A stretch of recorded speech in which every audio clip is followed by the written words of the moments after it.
माता की, भारत माता की।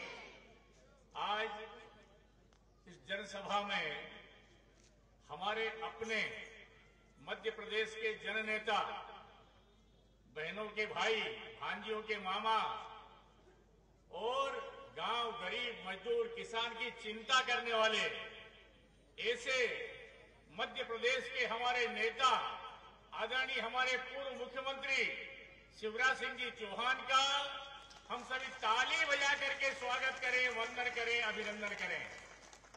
इनके साथ में पधारे अभी अभी कांग्रेस की गलत नीतियों से त्रस्त होकर के उसका बहिष्कार करके वरिष्ठ नेता, भारतीय जनता पार्टी के हमारे नेता आदरणीय सुरेश पचौरी जी, आदरणीय हमारे मंत्री जी गौतम टेटवाल जी, आदरणीय दादा, जिलाध्यक्ष जी और सभी मेरे वरिष्ठ सहयोगी साथीगण, उपस्थित भाइयों बहनों, मित्रों, 2014 में और 2019 में आपने अपने परिश्रम से, अपनी मेहनत से, आपने अथक प्रयास करके और राजगढ़ लोकसभा से कमल के फूल को जिता करके दिल्ली भेजा और आपके प्रयासों से दिल्ली में देश के प्रधानमंत्री आदरणीय नरेंद्र मोदी जी बने। आप सभी लोगों का मैं वंदन करता हूं, स्वागत करता हूं, अभिनंदन करता हूं। साथियों, देश की स्थिति, परिस्थिति, विकास और हम सब लोगों का गौरव जो बड़ा है और जो गति चल रही है, इस गति को और बढ़ाने के लिए, हम सब लोगों के सम्मान के लिए, देश के सम्मान के लिए, देश की आत्मनिर्भरता के लिए हमको फिर से आदरणीय नरेंद्र मोदी जी की आवश्यकता है। साथियों, हम सब जानते हैं आगामी 7 तारीख को जो चुनाव होने वाले हैं, आप सभी, आपने तो तय कर ही रखा है, लेकिन आपके परिचय के क्षेत्र में, आपके दायरे में, आपके संपर्क में जहां जहां पर भी लोग आते हैं, आप सभी से आग्रह करेंगे कि नरेंद्र मोदी जी को फिर से प्रधानमंत्री बना करके 7 तारीख को कमल के फूल का बटन दबा करके मुझे आशीर्वाद देंगे और नरेंद्र मोदी जी को फिर से प्रधानमंत्री बनाने में आप मदद करेंगे, सहयोग करेंगे। यही निवेदन। धन्यवाद। अब मैं माननीय जन जन के नायक, मध्य प्रदेश के पूर्व मुखिया पकपक भैया और कुरावर से बहुत लंबे समय से लगाव भाई साहब का रहा। पटवा जी के समय पूरी पदयात्रा में जब कुरावर में आए थे, उस समय से लेकर आज तक भाई साहब का कुरावर नगर के ऊपर विशेष सहयोग रहा और भाई साहब ने अपनी जन आशीर्वाद रैली के यात्रा के माध्यम से कुरावर को नगर परिषद का दर्जा देने का जो काम किया है, वो ऐतिहासिक काम किया है। मैं कुरावर परिषद की ओर से भाई साहब का स्वागत करता हूं, अभिनंदन करता हूं और भाई साहब से आग्रह करता हूं कि आप उपस्थित जन समुदायों के बीच में, कुरावर नगर के इन मतदाताओं के बीच में आप कांग्रेस की तुष्टीकरण की नीति को, कांग्रेस की धर्म विरोधी नीतियों के बारे में आप चर्चा करेंगे। भाई साहब शिवराज सिंह जी चौहान, पूर्व मुख्यमंत्री मध्य प्रदेश शासन।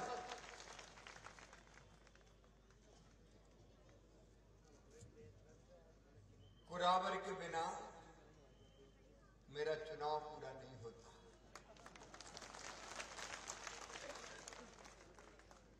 सभा तो एक बहाना था, कुरावर वालों, हमें तो आपसे मिलने आना था। आज इस अवसर पर उपस्थित हमारे यशस्वी उम्मीदवार, लोकप्रिय सांसद आदरणीय रोडमल नागर जी, वरिष्ठ नेता मध्य प्रदेश के, कांग्रेस की गलत नीतियों के कारण कांग्रेस छोड़कर जिन्होंने भाजपा स्वीकार की है, ऐसे वरिष्ठतम नेता आदरणीय सुरेश पचौरी जी, हमारे विधायक और लोकप्रिय नेता आदरणीय मोहन शर्मा जी, जिलाध्यक्ष भारतीय जनता पार्टी, आदरणीय ज्ञान सिंह गुर्जर जी, भाई कैलाश जी राज, सोनी जी, राधेश्याम जी, राम स्वरूप जी, दिनेश जी, बहन श्रीमती बादाम भाई। अब समय कम है, मैं पिछली बार आपको पता है कुरावर के कारण श्यामपुर की सभा में नहीं पहुंच पाया, तो यहीं से मोबाइल को बोला था। गौतम जी बैठे, गौतम तो गौतम है, गौतम चेटवाल जी हमारे मंत्री। अब इसमें कई बार जो पर्चा लिख के देते गड़बड़ कर देते, लेकिन आज श्यामपुर में मैं समय पर पहुंच जाऊं, इसलिए आदरणीय मंच, मेरी बहनों, मेरे भाइयों, भांजे भांजियों, मामा की सबको राम राम। कल हनुमान जयंती है। संकट कटे मिटे सब पीरा, जो सुमरे हनुमत बलबीरा। और जय जय जय हनुमान गोसाई, कृपा करो गुरुदेव की।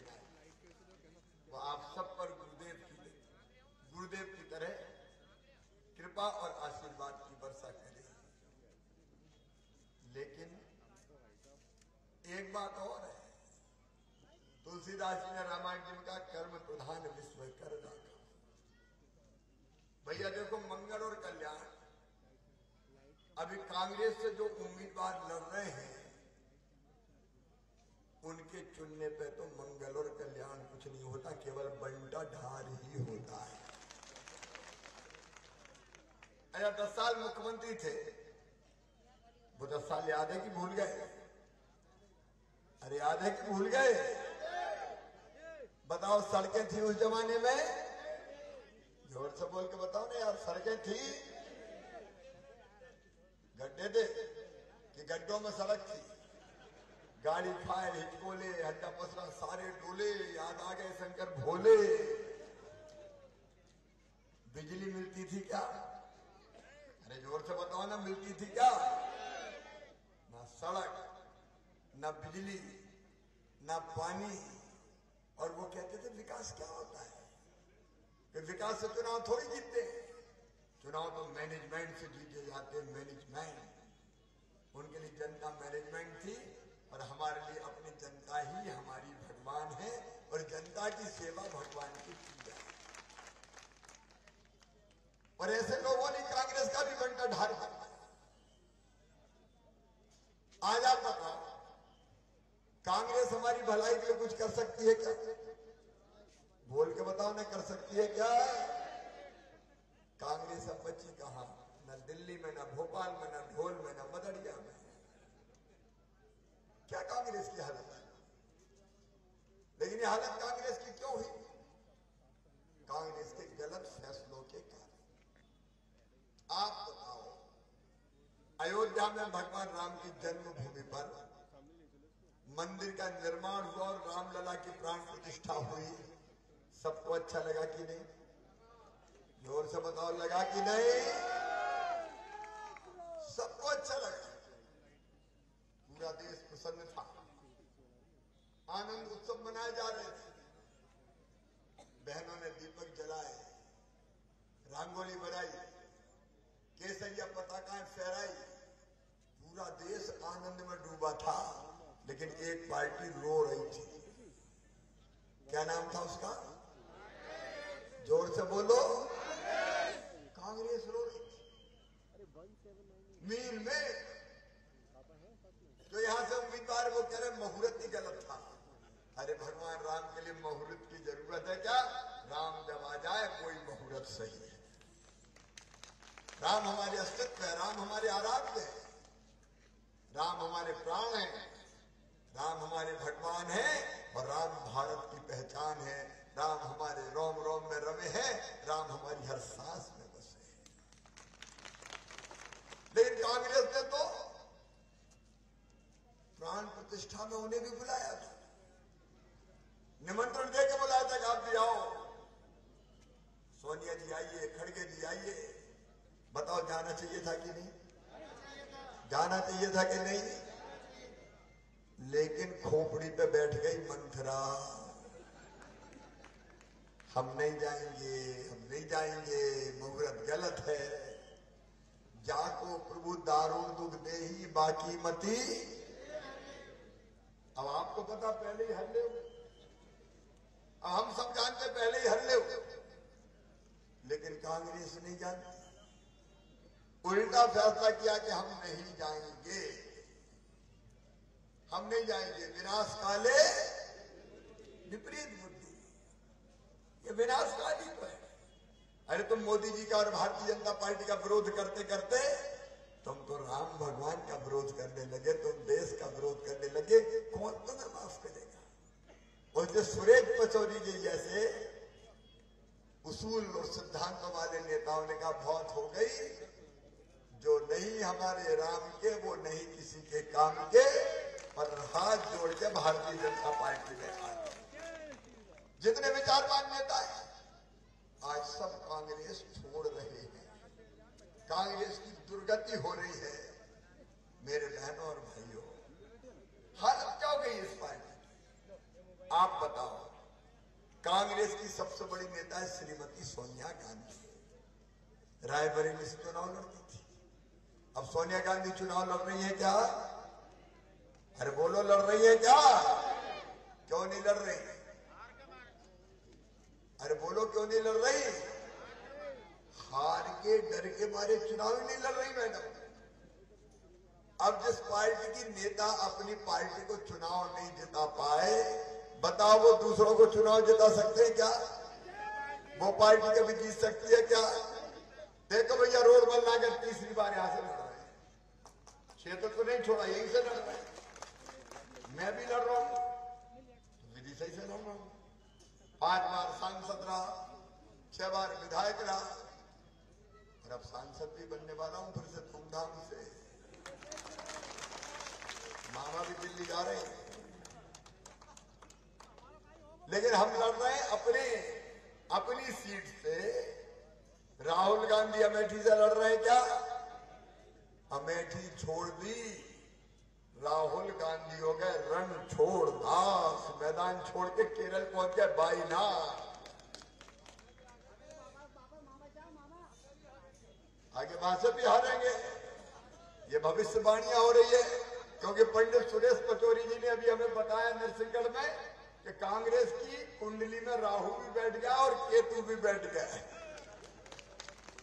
ये पार्टी की हालत हो। आप बताओ, विकास का कोई काम कांग्रेस कर सकती है क्या? भलाई का कोई काम कांग्रेस कर सकती है क्या? मेरी बहनें यहाँ बड़ी संख्या में बैठी है, मेरी बहनों, मेरी बेटियां बैठी हैं। इन बेटियों को मौका मिला मुख्यमंत्री के रूप में तो हमने लाडली लक्ष्मी बनाया, और मेरी बहना एक झटके में फैसला करके 1 करोड़ 32 लाख बहनों को लाडली बहना बनाने का अगर सौभाग्य मिला तो वो भी मुझे।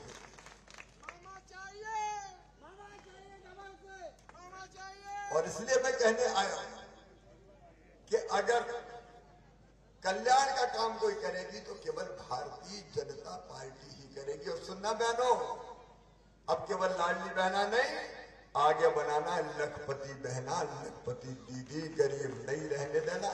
हम इससे राजनीति में नहीं है कि हमको कुछ ना कुछ पद चाहिए। मैं तो भगवान से, हनुमान जी से ही प्रार्थना करता हूं, मुझे बल नहीं चाहिए, मुझे बुद्धि नहीं चाहिए, मुझे धन नहीं चाहिए, मुझे स्वर्ग नहीं चाहिए, मुझे मुक्ति भी नहीं चाहिए। ऐसी कृपा करना कि मरने के बाद फिर इसी जनता के बीच पैदा होकर इसी की सेवा करते, जनता की सेवा के लिए, प्रदेश के विकास के लिए। और नरेंद्र मोदी जी के नेतृत्व में तो भारत कैसा आगे बढ़ रहा है, चारों तरफ भारत की जय जयकार हो रही है। आप बताओ, इतना सम्मान कभी कांग्रेस के राज में भारत का था क्या? दुनिया में कोई हमें पूछता नहीं था ढंग से, पिद्दी से देश डराते थे।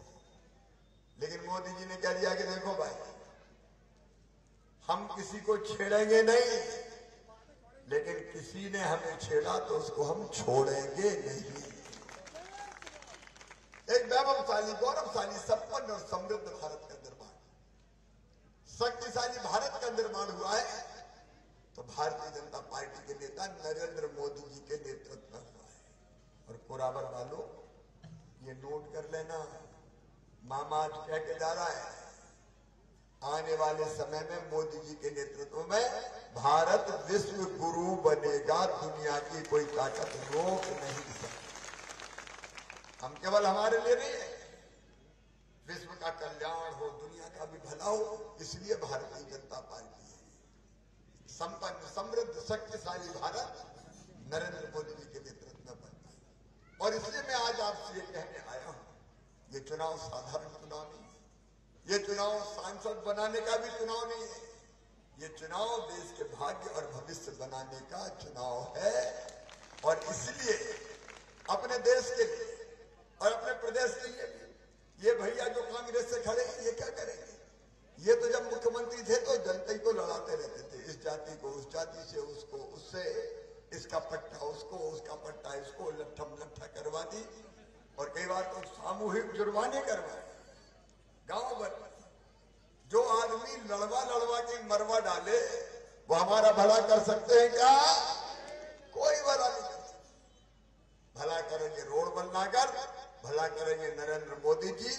और रोडमल नागर पड़ोस से मैं भी तो सांसद हूं, बोनस में मामा भी मिलेगा, दुबला पत्ता जरूर हूं, लेकिन दिल्ली से कई चीजें लेके आऊंगा, चिंता मत करना। और इससे मैं निवेदन करने आया, कोई चूक ना हो जाए, सामने वाला बड़ा मायावी है, किस बात को कैसे घुमाए, कहां ले जाए, इसका कोई ठिकाना नहीं है। उनकी बातों में तो नहीं आओगे? जोर से बताओ, उनकी बातों में तो नहीं आओगे? मेरा तो आखिरी है, मेरा तो आखिरी है। अरे जनता ही की तुमने आखिरी कर दी 10 साल में, तो तुम्हारा क्या है आखिरी है? भगवान लंबी उम्र खूब जो 100 साल से ज्यादा, लेकिन चुनाव लड़ने और जीतने के लायक नहीं हो भाई, ऐसे घूमते रहो। आप सबसे मेरा निवेदन है, एक महान भारत के निर्माण के लिए, और मैं कह रहा हूं बहन, केवल लखपति दीदी नहीं, किसान भाई का ये बीजेपी है, एक पैसा कभी कांग्रेस ने नहीं दिया। प्रधानमंत्री नरेंद्र मोदी जी ने पहले किसान सम्मान निधि दी 6,000 रुपया। मैं चौथी बार मुख्यमंत्री बन गया तो दिल ने कहा मत चूके चौहान, 6,000 तू भी डाल, तो 6 दूनी 12 आ जाए। कभी दिए कांग्रेस ने? सोच के तो देखो, गरीबों को फ्री में राशन। और मेरी बहनों, जिनके मकान नहीं बने, आने वाले समय में सबके पक्के मकान बनाए जाएंगे। ये भारतीय जनता पार्टी है। आयुष्मान भारत जैसी योजना, और मामा ने भांजे भांजियों की पढ़ाई लिखाई की व्यवस्था तो कर ही दी है। मुख्यमंत्री जी ने कहा है कोई योजना बंद नहीं होगी, सारी योजना चालू रहेगी। इससे चिंता की जरूरत नहीं है। प्रदेश की सरकार भी आपकी भलाई के काम करेगी। और दिल्ली से तो मोदी जी हैं, मोदी जी के साथ मामा रोडमल जी भी, मामा भी काम करेंगे, रोडमल जी भी करेंगे, और आपकी सेवा में कोई कसर नहीं रखेंगे। क्योंकि मैं आपके लिए नेता नहीं, मैं नेता नहीं, बताओ नेता लगता हूं क्या लगता हूं? अरे क्या लगता हूं? भैया भी तो हूं, बहनों, ये अपना परिवार है, परिवार। इस परिवार की सेवा के लिए मैं हूं। इसलिए मेरी आप सबसे प्रार्थना है, कमल के फूल की बटन दबाएं, रोडमल जी को फिर से सांसद बनाए, नरेंद्र मोदी जी को प्रधानमंत्री बनाए, ताकि हमारे प्राणों से प्यारा देश आगे बढ़ता जाए और हम आपकी बेहतर सेवा कर सकें। बोलिए सब तैयार हैं? सब तैयार हैं?